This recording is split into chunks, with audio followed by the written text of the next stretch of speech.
2023년 8월 17일 목요일 어린이 동화 세계적 프랜차이즈 기업의 실패 사례는 입맛 사로잡기 참 힘드네. 스타벅스는 미국의 시애틀이라는 도시에서 출발해 현재는 세계 1위의 자리를 차지한 커피 프랜차이즈 기업입니다. 미국은 물론이고 우리나라와 일본, 유럽의 나라에서 인기를 끌고 있죠. 그런데 스타벅스가 이 나라에서만큼은 인기를 끌지 못한다는 조사 결과가 최근 나왔어요. 바로 동남아시아의 베트남. 스타벅스의 사례와 마찬가지로 세계적 프랜차이즈 기업이 모든 나라에서 성공을 거두는 것은 아니에요. 그 나라 사람들의 취향과 문화를 파악하지 못하면 현지 기업에게 뒤처지기도 하죠. 프랜차이즈 기업이 실패를 맛본 사례에 대해 알아볼까요? 베트남은 스타벅스의 무덤. 스타벅스는 전 세계에 무려 약 3만 개의 지점을 둔 거대한 프랜차이즈 기업. 스타벅스가 베트남에 진출한 지 10년이 넘었지만 이 나라에서만큼은 힘을 쓰지 못하고 있다는 보도가 최근에 나왔어요. 영국 BBC 방송은 글로벌 시장 조사 업체인 유로모니터 인터내셔널이 발표한 자료에 따르면 지난해 베트남의 커피 시장은 12억 달러 규모였는데 이 중 스타벅스의 점유율이 2%에 불과했다고 전했어요. 베트남 사람들이 커피를 좋아하지 않는 것은 아니에요. 베트남은 세계 2위의 커피 생산국이자 수출국. 베트남 사람들은 스타벅스의 커피가 비싼데 입맛에 맞지 않는다고 여긴다고 BBC 방송은 분석했어요.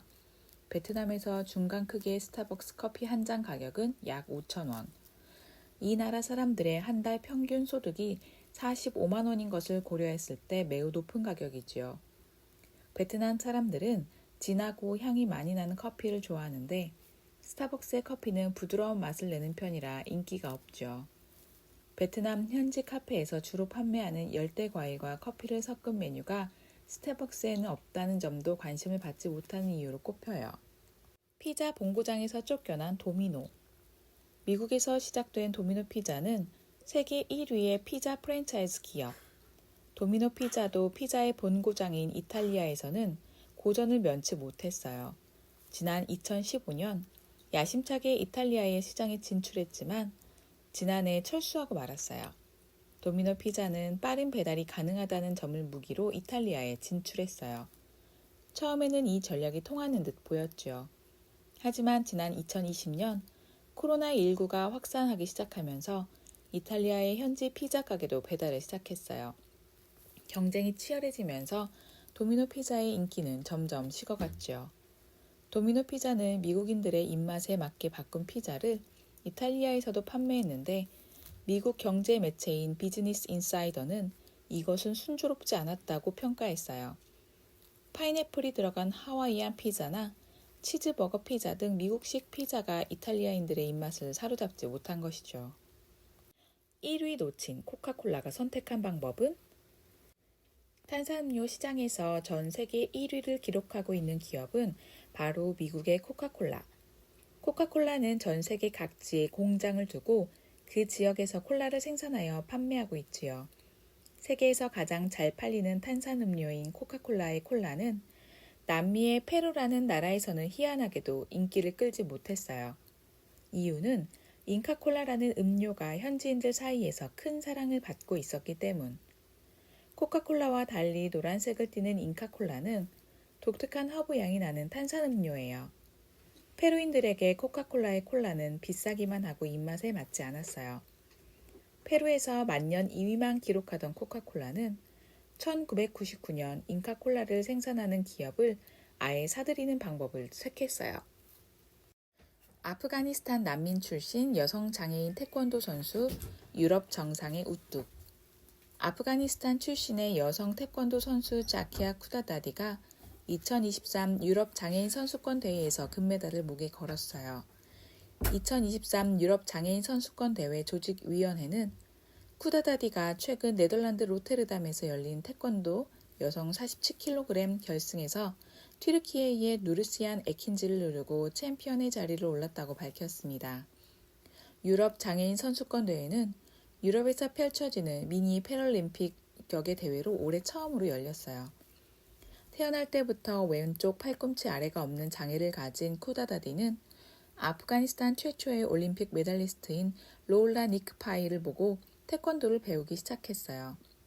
쿠다다디는 태권도가 패럴림픽에서 처음으로 정식 종목이 된 2021년 도쿄 패럴림픽에 출전하며 아프가니스탄 최초의 여자 태권도 패럴림픽 선수가 되었습니다. 하지만 쿠다다디가 당시 패럴림픽에 나가기까지는 순탄하지 않았어요. 당시 이슬람 무장 조직인 탈레반이 아프가니스탄 정권을 잡으면서 공항이 마비됐고 선수들의 발도 묶여 비행기를 탈 수 없었기 때문.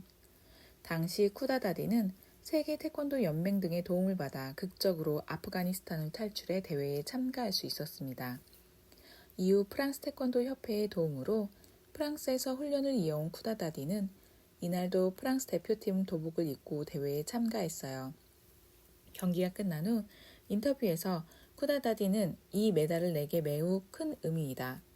아프가니스탄 출신으로 조국이 여성 인권에 많은 문제를 안고 있어 난민 자격으로 이곳에 왔다면서 내년 파리 패럴림픽에서 메달을 따면 아프가니스탄 여성들에게도 메시지를 전할 수 있을 것이라고 각오를 다졌습니다.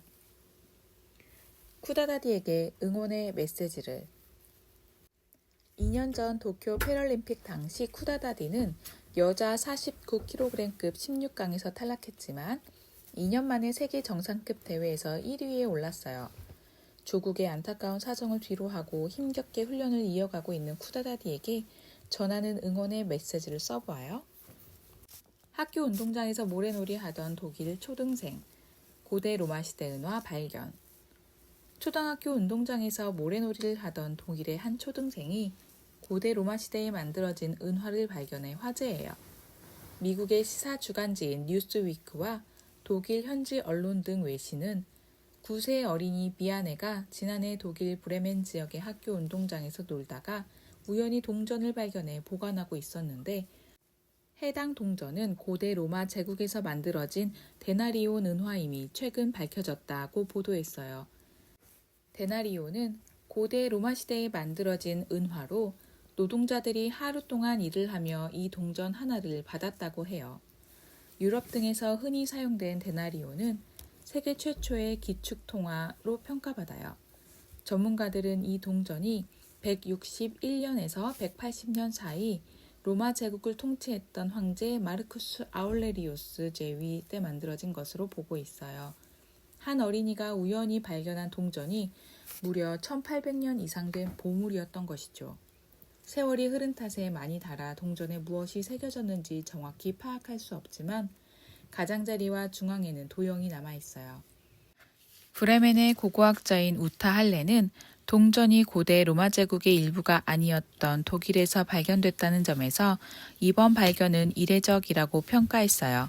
이 동전이 왜 이곳에서 발견됐는지 확인되지 않았으나 전문가들은 무역을 통해 브레멘 지역으로 흘러들었거나 누군가 기념품으로 가져왔을 것으로 보고 있어요.